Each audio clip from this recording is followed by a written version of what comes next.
Kahit po pinayuhang magpahinga dahil kagagaling sa sakit, dumalo pa rin si Pangulo Aquino sa ASEAN Summit sa Cambodia.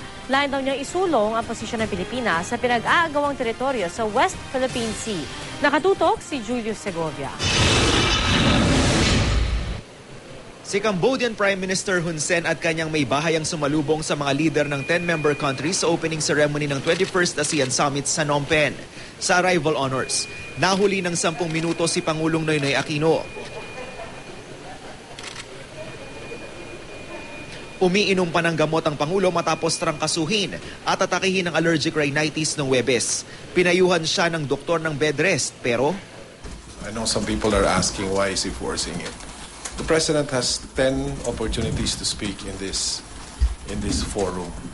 It's a rare opportunity to participate in these dialogues and we do have something to say in most of them. ayon mismo kay Pangulong Aquino, iilan lamang ang gaya nitong ASEAN Summit sa bihirang pagkakataon na magsama-sama sa iisang bubong ang mga lider ng maraming bansa. Kaya sisikapin daw niyang isulong ang posisyon ng Pilipinas sa isyu ng maritime security and cooperation, kaugnay sa pinag-aagawang teritoryo sa West Philippine Sea.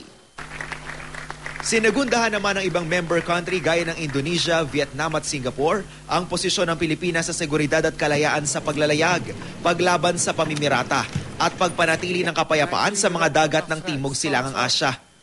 Maging ang host country na Cambodia na kilalang alyado ng China at dahilan kung bakit walang nailabas sa kasunduan ng nakaraang summit. Sumang-ayon na dapat madaliin ang pagbalangkas sa Code of Conduct. There is a need to enhance ASEAN centrality and international status, especially in ensuring peace, security, and development in the region.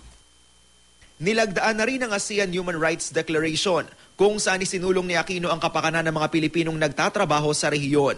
Maigpit ang seguridad sa Peace Palace na venue ng summit, maging media off limits. Bukas, inaasahang darating si US President Barack Obama.